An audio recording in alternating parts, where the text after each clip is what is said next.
사사 드보라 때 이스라엘은 40년간 평화를 경험하게 됩니다. 결코 짧지 않은 세월이죠. 40년간 이스라엘이 사사 드보라 때 평화를 경험하게 되었는데 드보라 이후에 이 평화가 깨진 것입니다. 시간이 지나가면서 이 평화가 깨지고 이스라엘은 다시 주변 국가들의 압제를 받는 상황이 되었습니다. 오늘 6장에 보니까 미디안, 아말렉, 그리고 동방 사람들의 압제를 받게 되었다.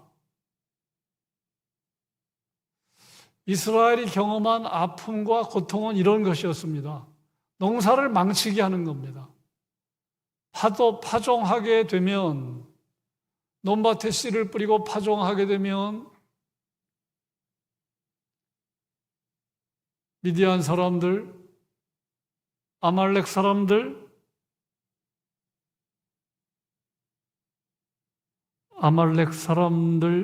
동방 사람들, 메뚜기 떼같이 몰려와서 농사를 망치게 합니다.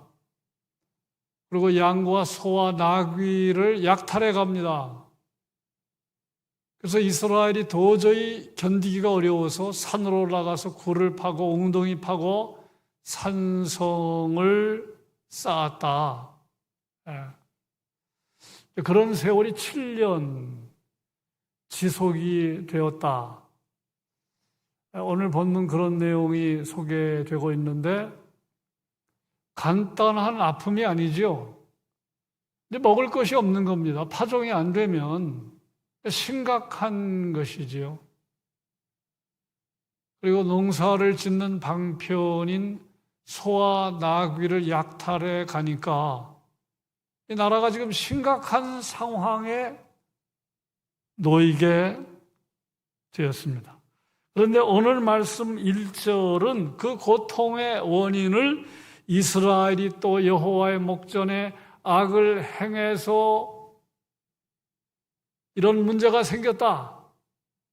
이렇게 원인을 정확하게 짚어줍니다. 1절 보시면 이스라엘 자손이 또 여호와의 목전에 악을 행하였으므로 여호와께서 7년 동안 그들을 미디안의 손에 넘겨주시니, 그러니까 악을 행했기 때문에 고통을 당한다는 거죠. 악을 행했기 때문에 고통을 당한다. 여기서 악이라는 말은 이 내용을 풀어가면 결국은 가나안의 신들을 섬겼다는 것을 말합니다. 가나안의 신들을 두려워하고 가나안의 신들을 결국은 섬겼다. 그것을 악이라고 표현했어요. 어쨌든 오늘 우리가 1절에서 주목할 건 뭐냐 하면 악을 행해서 고난이 임했다. 그 이야기죠. 우리가 복습할 게 있는데 처음 듣는 이야기 아닙니다. 모든 고통이 죄로 인한 것은 아니죠. 모든 고난이 죄로 인한 것은 아닙니다. 하지만 죄로 인한 고난이 있다는 거예요. 처음 듣는 얘기 아닙니다. 모든 고난이 죄로 인한 건 아니다. 그러나 죄로 인한 고난이 있다. 죄로 인한 고난이 있다. 지금 이스라엘이 악을 행함으로 하나님이 이스라엘을 미디안에 넘긴 겁니다. 그러니까 악을 행하지 않으면 고난이 찾아오지 않는 거죠.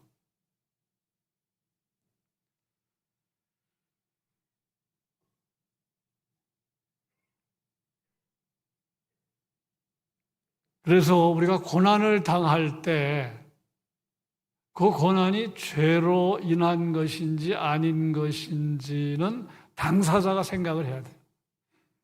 제3자는 조심해야 됩니다. 제3자는 입을 조심해야 됩니다. 죄 짓지 말아야 됩니다. 정죄하지 말아야 돼요. 판단하면 안 돼요. 까딱 잘못하면 여러분 큰 죄 짓습니다. 다른 사람이 고난당하면 여러분 기도해 주실 일이 우리가 할 일이고 위로할 일이 우리가 해야 될 일이지 결코 정죄하면 안 됩니다. 결코 내가 판단하면 안 돼요. 하나님의 자리에 올라가는 겁니다. 그러나 당사자는, 고난을 당하는 당사자는 이 고난이 혹시 죄로 인해서 오는 것은 아닌지, 혹시 죄로 인한 건 아닌지 생각해 볼 필요는 있는 것입니다. 예. 우리가 오늘 말씀을 들으면서 이후에라도 하나님이 원치 않는, 하나님이 결코 원치 않는 모습인데 혹시 반복해서 짓는 죄는 없는지 돌아보기를 바랍니다. 우리가 악에서, 죄에서 철저하게 돌이켜야 할 이유는 그것이 결국은 우리를 힘들게 하고 그것이 우리에게 고통을 가져다 주기 때문입니다. 여러분, 악을 행하면 반드시 고통을 당합니다. 죄를 지으면 반드시 고통을 당합니다. 예. 자, 오늘 말씀 1절을 보면 이스라엘이 악을 행했을 때 미디안의 손에 넘겨 주었다고 했는데 이 미디안 처음 듣는 이야기가 아닌데 이 미디안이 누굽니까? 이 미디안. 혹시 미디안이 누구인지 아시는 분 계세요? 미디안이 누굽니까? 이 미디안이 아브라함의 아들이라는 거 혹시 아세요? 처음 듣습니까? 미디안이 아브라함의 아들입니다. 창세기 25장 1절 2절 아브라함이 후처를 맞이했는데 그의 이름은 그두라라. 그가 시므란과 욕산과 무단과 미디안 그리고 이스박과 수아를 낳았다. 그러니까 오남 일녀지어 수아는 딸이고요. 시므란, 욕산, 무단, 미디안, 이스박 아들입니다. 이 미디안이 바로 이 본문에 나오는 미디안인데 정확하게 말하면 미디안 족속의 선조지요, 선조. 자, 그렇다면 무슨 이야기가 되는 겁니까? 무슨 이야기가 되는 겁니까? 아브라함이 그두라라고 하는 부인을 후처로 맞이해서 자녀를 낳았는데 그 미디안이 말썽의 주인공이 되는 조상이 되었다. 그렇다면 우리가 어떻게 해석할 수 있어요? 이 미디안의 후손이 아브라함의 믿음을 이어받지 못했다. 아브라함이 믿음을 이어가게 하는데 실패했다. 그 얘기잖아요. 네. 그 얘기 아닙니까? 네. 아브라함이 이삭을 낳았는데 이삭은 에서와 야곱을 낳았잖아요. 그런데 아브라함의 후손 가운데 야곱만 있는 게 아니라 에서도 아브라함의 후손입니다. 네. 문제는 뭐예요? 야곱만 믿음을 이어갔다는 거예요. 에서는 그렇지 못했다는 거예요. 네. 그러니까 나중에는 어떻게 되는 겁니까? 결국은 아브라함의 후손 가운데 야곱의 후손과 이 에서의 후손이 싸우는 거예요. 예? 야곱의 후손과 미디안의 후손이 싸우는 겁니다. 싸우는. 예. 자, 여기서 우리가 고민이 하나 생깁니다. 어떤 고민이 생깁니까?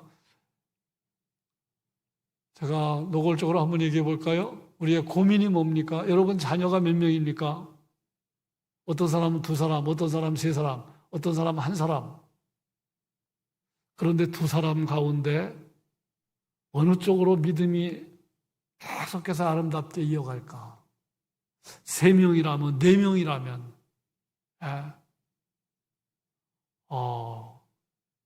이거 생각하면 간단한 이야기가 아닙니다. 예? 지금은 우리의 자녀들이 믿음 생활 다 잘하지만 앞으로 그 자녀들이 앞으로 가정을 이루고 자녀를 놓고 계속해서 후손을 이어갈 때 어느 가정이 신앙의 명문 가정이 될까? 어느 자녀가 신앙의 명문 가정이 될까? 어느 자녀는 신앙의 명문 가정이 되는 일에 실패할까? 그런 고민을 하게 되는. 에서의 후손은 실패했어. 미디안의 후손은 실패했어.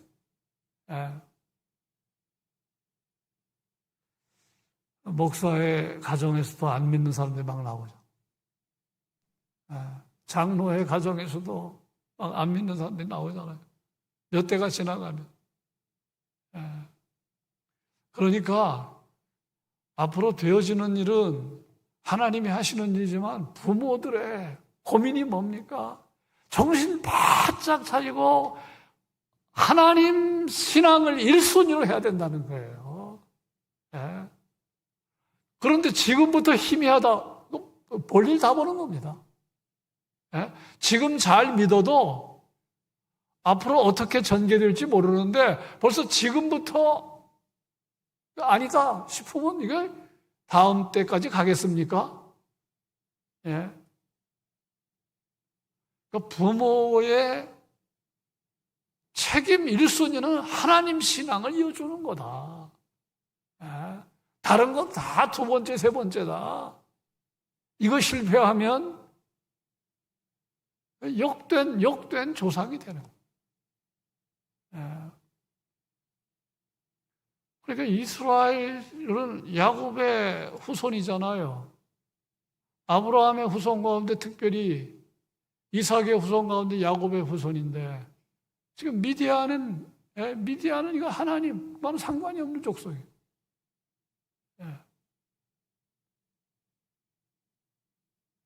우리 주변에 그런 사람들 우리가 봅니다.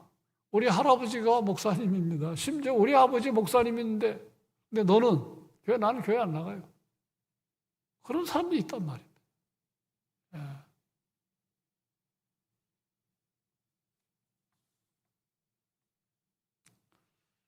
자, 오늘 사사기 저자는 이스라엘의 고통, 미디안의 아말렉 동방 사람들에 의해서 압제받는 이 고통의 원인을 다른 데서 찾지 않았습니다.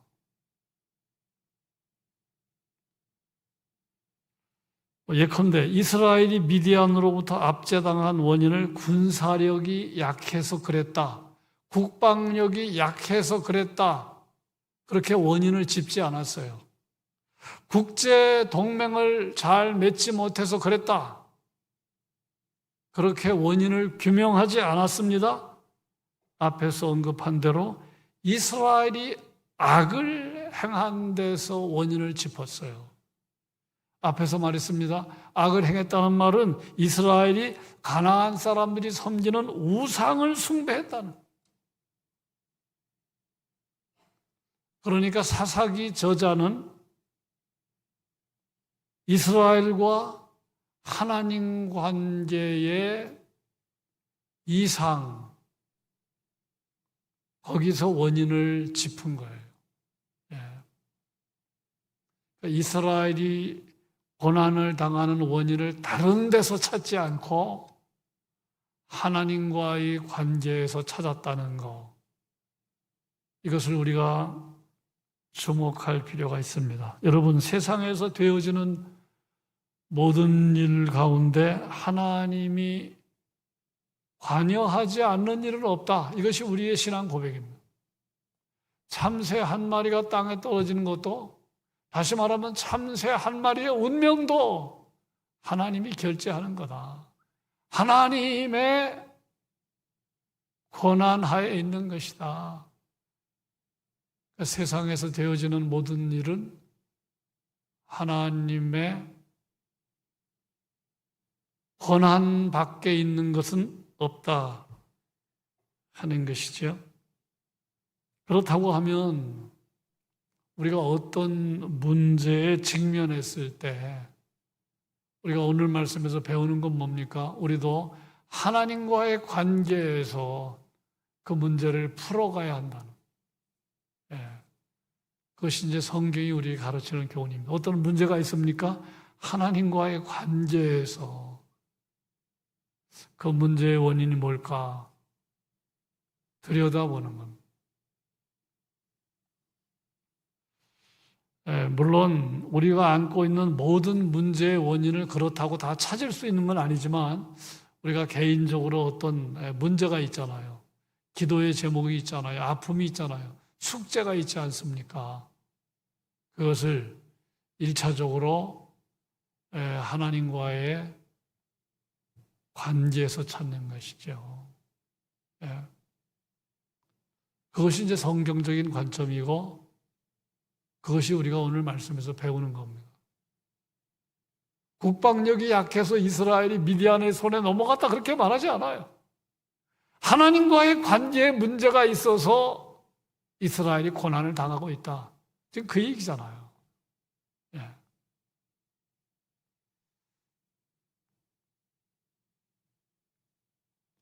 하나님과의 관계에서 문제를 찾는 것, 조심할 것은 미신적으로 접근하면 안 됩니다. 우리가 지혜롭게 원인을 찾을 때 그게 중요한 관점입니다. 자, 이스라엘이 고통 중에 있을 때 이스라엘은 종전처럼 하나님께 부르짖음으로 돌파구를 찾았습니다. 6절입니다. 6절. 이스라엘이 미디안으로 말미암아 궁핍함이 심한지라 이에 이스라엘 자손이 여호와께 부르짖었더라. 자, 요 대목을 읽으면서 참 아쉬운 점이 뭐냐 하면 2절, 1절을 갖다가 1절을 요 6절에 이해로 연결을 하면 얼마나 좋았겠는가 하는 거예요. 자, 무슨 말이냐 하면 1절 끝에 보세요. 그들을 미디안의 손에 넘겨주시니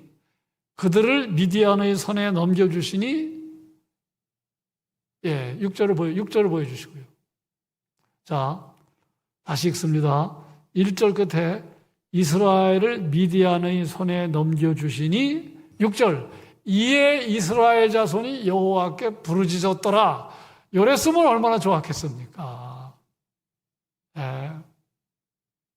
어려움을 당할 때 바로 이스라엘 자손이 여호와께 부르짖었더라 하면 얼마나 좋았겠어요. 그런데 앞에 뭐라고 되어 있어요? 이스라엘이 미디안으로 말미암아 궁핍함이 심한지라 심하게 된 다음에 부르짖은.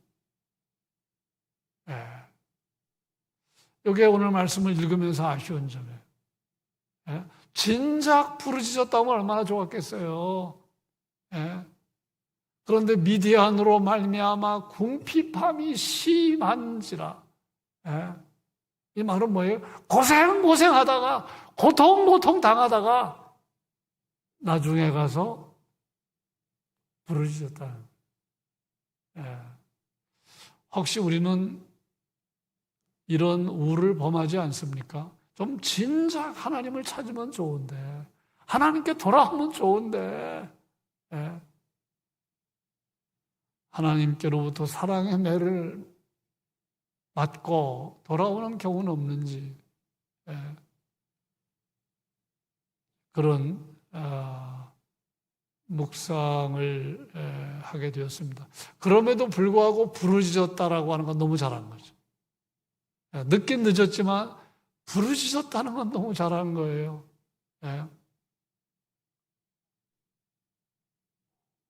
부르짖었을 때 하나님께서는 온니엘을 보내셨어요. 에훗을 보내셨어요. 드보라를 보내셨어요. 이것을 오늘 우리에게 적용하면 나라가 어려울 때 정말 이 땅의 그리스도인들이 정말로 마음을 찢고 나라를 생각하면서 부르짖는 그러한 이 땅의 교회가 된다면 얼마나 좋겠어요. 언제 부르짖을까? 그런 생각을 하게 되는 거예요. 이 땅의 교회가 언제 부르짖을까? 예. 지금 한국 교회가 이 모이는 일에 그 열심히 다 죽었어. 제가 우리 박 목사님한테 들은 이야기인데 휴가 때 아주 큰 교회를 방문했대요. 그런데 수요 예배 보고 깜짝 놀랐다는 거예요. 예. 뭐 거의 사람이 없다는 거예요. 예. 언제, 그러니까 정말 정신 차려야 되는 건 대한민국 교회. 예. 지금과 같은 위기 언제 또 있었습니까? 예.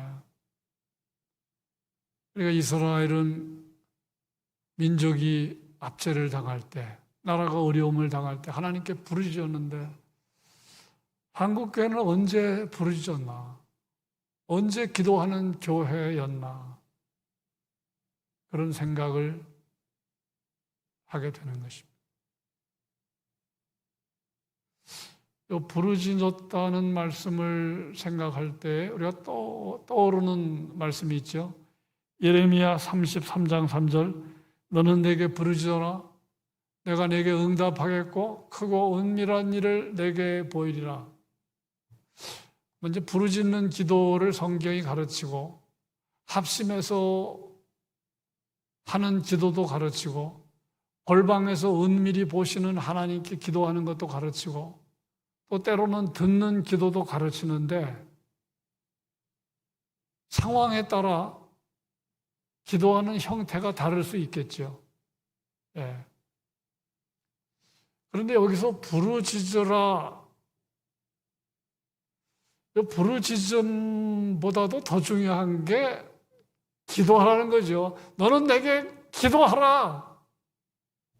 기도하는 사람의 복이 뭡니까? 응답입니다.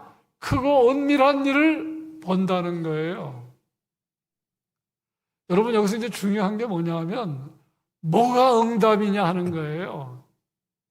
제가 오늘 설교를 준비하면서 다시금 확인한 게 뭐냐 하면 기도에 힘쓰면, 기도를 진실하게 하면 반드시 응답이 된다. 여러분 그렇게 믿습니까?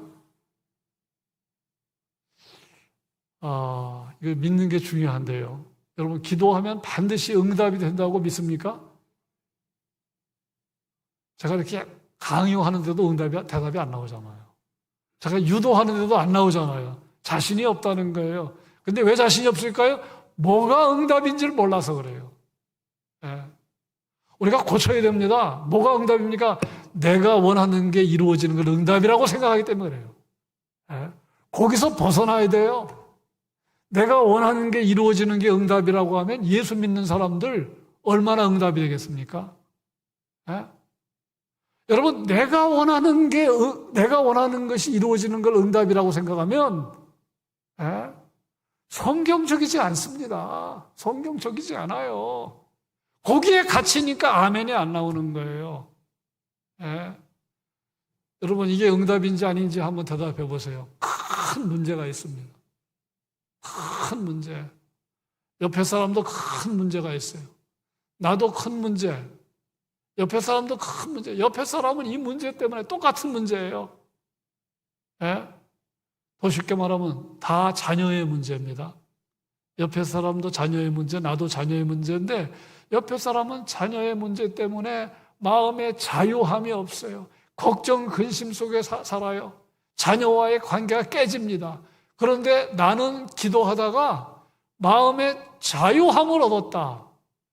자녀가 문제지만 마음에 자유함이 있다. 내가 잘못한 걸 깨달았다. 기도 응답입니까? 아닙니까? 장로님, 기도 응답이 아니에요. 놀라운 응답이죠. 내가 자녀를 위해서 기도했는데 내 잘못을 깨닫는 거예요. 내가 자녀 문제를 가지고 기도하는데 내 잘못을 깨닫는 거예요. 예? 지금 자녀가 변화된 게 아닙니다. 내가 잘못한 걸 깨달은 거예요. 이거 응답이잖아요, 여러분. 예? 그래서 자녀와의 관계가 좋아졌어요. 응답이잖아요, 여러분. 그런데 우리는요, 자녀가 변화되는 것만 응답이라고 생각한다니까요. 예. 그리고 어려운 문제가 있는데 옆에 사람은 그것 때문에 신음하고 인생 살만 안 한다고 말하는데 나는 넉넉히 감당하고 있어요. 그거 응답이 아니에요. 응답이잖아요. 응답. 그러니까 요거는, 그런데 기도를 대충 하는 사람은 응답을 못 받아요. 그러나 기도하기를 힘쓰고 정말 하나님의 뜻을 구하면서 기도하면 하나님이 주시는 놀라운 응답을 받는 거예요. 엄청난 응답을 받는 거예요. 기도 안 하는 사람은 응답 못 받는 거예요. 기도하는 사람은 응답 받는 거예요. 이게 얼마나 수지 맞는 일입니까? 기도하면서 소망을 발견했다. 기도하면서 내 잘못을 깨달았다. 기도하면서 감사의 제목을 발견했다. 다 응답이지요. 다 응답. 근데 많은 사람들이 내가 원하는 것, 이루어지는 것만 응답이라고 생각해요. 그러면 여러분 신앙생활 제대로 하기 어려워요.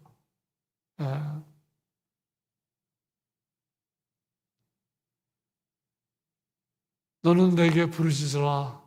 그러면 내가 내게 응답하겠고, 이 응답이 바로 그겁니다. 네 소원대로 다 되리라가 아닙니다. 다 알잖아요, 여러분. 내 소원대로 다 되면 행복하지 않다는 거. 내가 원하는 대로 다 되면 여러분 결코 행복하지 않습니다. 우리 자녀가 원하는 대로 다 들어줘요? 자녀가 원하는 대로 다 들어주면 그 자녀 망칩니다. 그래서 응답에 대한 새로운 통찰이 필요해요. 그런데 어떤 사람은 기도해도 응답을 못 받아요. 기도 대충 하니까 그래요. 욕심껏 자기 욕심대로 기도하니까 그래요. 그러나 마음을 내려놓고 기도하면 제일 큰 응답은 하나님과 좋은 관계에 빠지는 게 제일 큰 응답이죠. 하나님 자신이 최고의 응답이에요. 하나님 안에서 소망을 발견하고 하나님 생각하면서 인생의 방향과 목적을 알게 되고 이게 최고의 응답이죠. 그리고 뭐라고 얘기합니까? 크고 이렇게 얘기하죠. 크고 은밀한 일을 내게 보이리라. 하나님이 하시는 일을 보게 된다는 거예요. 기도하는 사람은 하나님이 하시는 일이 눈에 보여요. 아, 하나님이 결국 이렇게 내 삶을 인도해 가는구나.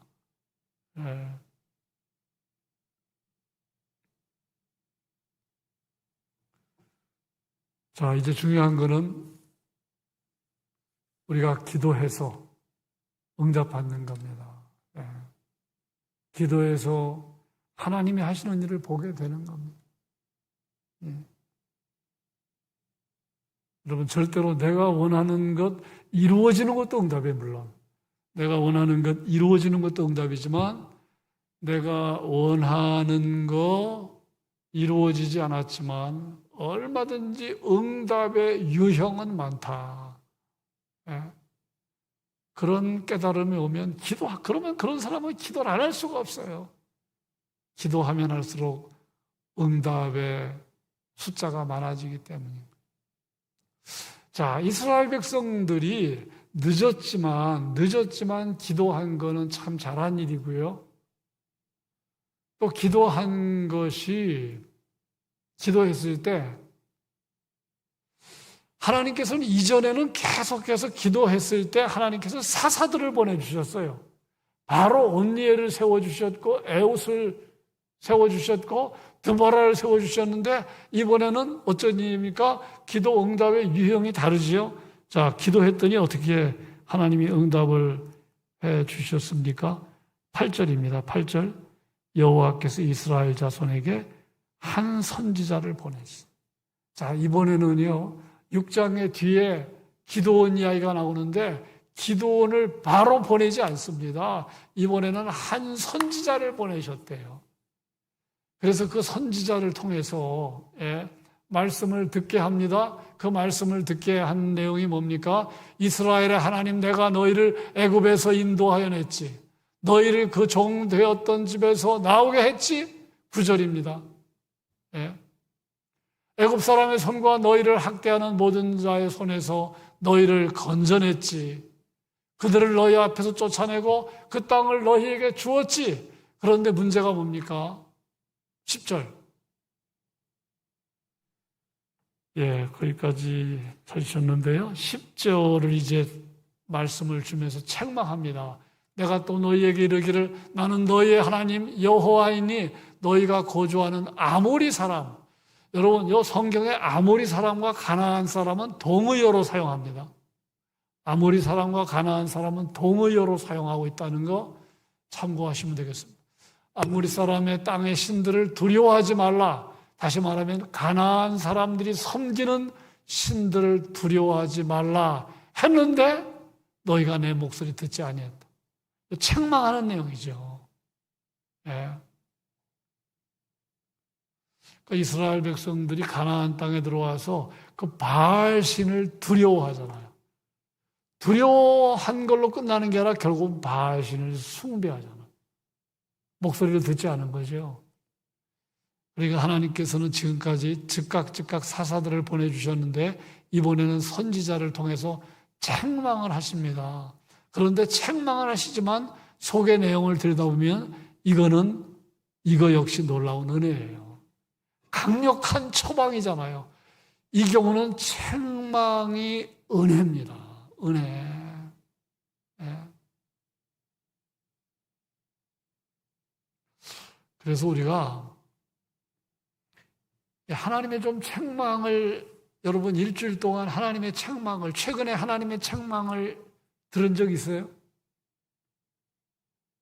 내가 지금 잘못하고 있는데도 책망을 듣지 않는다. 좀 문제죠. 내가 잘못하고 있는데 설교를 통해서 하나님의 책망을 듣고 성경을 읽다가 하나님의 책망을 듣고 이게 놀라운 은혜죠. 놀라운 은혜입니다. 예? 이게 강력한 처방이잖아요. 구체적으로 왜 목소리를 안 들었어? 가나안 사람들의 신을 두려워하지 말라고 했잖아. 근데 왜 섬겼어? 예? 지금 잘못을 짚고 넘어가잖아요. 구체적으로 잘못을 짚고 넘어가잖아요. 예. 이게 은혜가 아니고 뭡니까? 예. 우리가 신앙생활하다가 우리가 사회생활하다가 잘못될 때 있잖아요. 잘못됐는데 그거 깨닫지 못한다. 그 불행 아닙니까? 잘못되었는데 설교를 통해서 책망을 듣는 거예요. 말씀을 읽다가 책망을 듣는 거예요.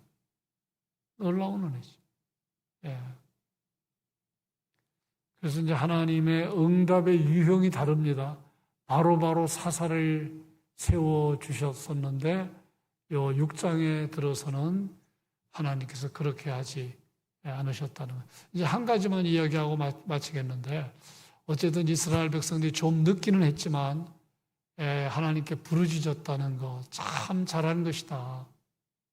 우리들에게 적용하면 우리가 어떤 어려운 일이 있다 할지라도 기도하는 거는 최선을 선택한 것이다.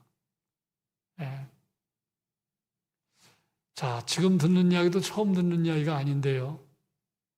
우리가 어려운 고난이 찾아왔을 때 어떤 사람은 이 고난이 더 불행으로 몰고 가는 사람이 있어요. 이 고난을 더 불행으로 몰고 가는 사람이 있다는 거죠. 근데 어떤 사람은 고난을 반전의 기회로 삼는 사람이 있다는 거예요. 그건 누가 선택하는 겁니까? 여러분과 제가 선택하는 거예요. 고난이 찾아왔을 때 반전의 기회로 만드는 사람. 고난이 찾아왔을 때 더 불행으로 나아가는 사람. 네. 결정적인 차이는 기도하면, 고난이 왔을 때 기도하면 반전의 기회가 된다는 거예요. 제가 지난 토요일 날 그 조아라 자매에 대해 이야기했는데 다시 이야기하고 마치겠습니다. 그 조아라 자매를 통해 받은 감동이 있어요. 올해 7월에 세상을 떠났어요. 34살. 전남 화순이 고향이랍니다. 작년 22년에 미국 유학을 갈 계획을 세웠어요. MBA 공부를 하려고 미국 유학 계획을 세우고 가기 전에 건강검진해야 되겠다고 해서 건강검진했더니 이게 웬걸? 암4기. 암말기라는 거예요. 작년에 올 7월에 세상 떠났어요. 그래서 서울의 어느 대학병원에서 암 치료를 받습니다. 예. 금년 3월까지 치료를 받습니다. 그러다가 금년 4월에 내가 이제 그만 치료받자. 남은 시간을 잘 정리하자. 그랬다는 거죠. 한국 사람은 암 환자들 94.6%가 임종 직전 6개월까지 치료를 받는데요. 미국 사람들은 암 환자들 임종 직전 6개월까지 치료를 받는 사람이 33%밖에 안 되는데 우리나라는 94.6%. 무슨 얘기입니까? 한국 사람들은 끝까지 살려고만 노력을 하지 죽음은 별로 준비 안 한다. 대신 미국 사람들은 죽음을 준비하다가 임종을 맞는다.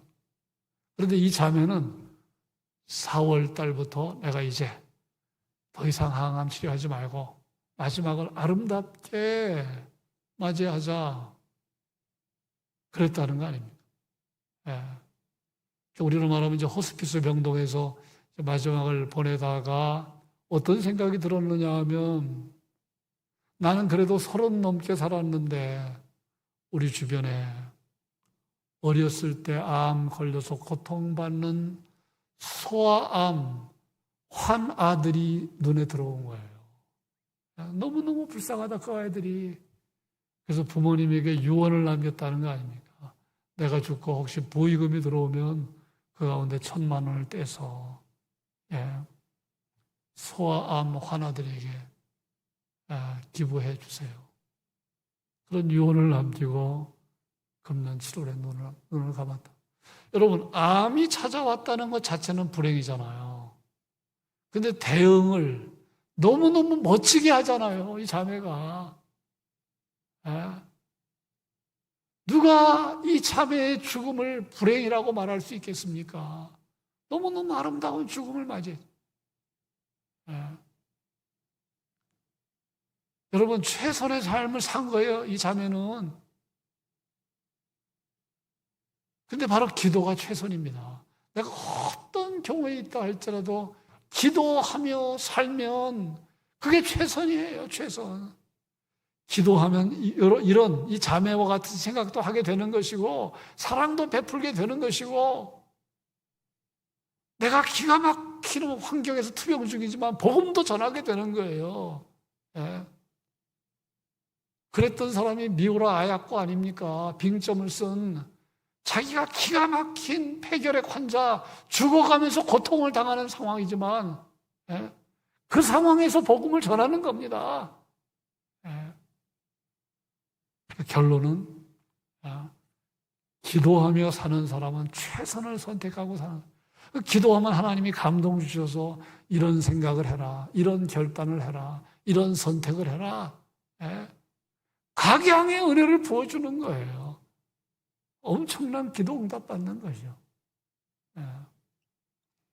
그래서 이스라엘 자손이 미디안의 압제를 받을 때 조금 늦기는 했지만 궁핍함이 심할 때 기도했지만 기도한 건 너무너무 잘한 것이다. 그래서 결국은 한 선지자를 만나게 되고 그 선지자로부터 책망을 듣게 되고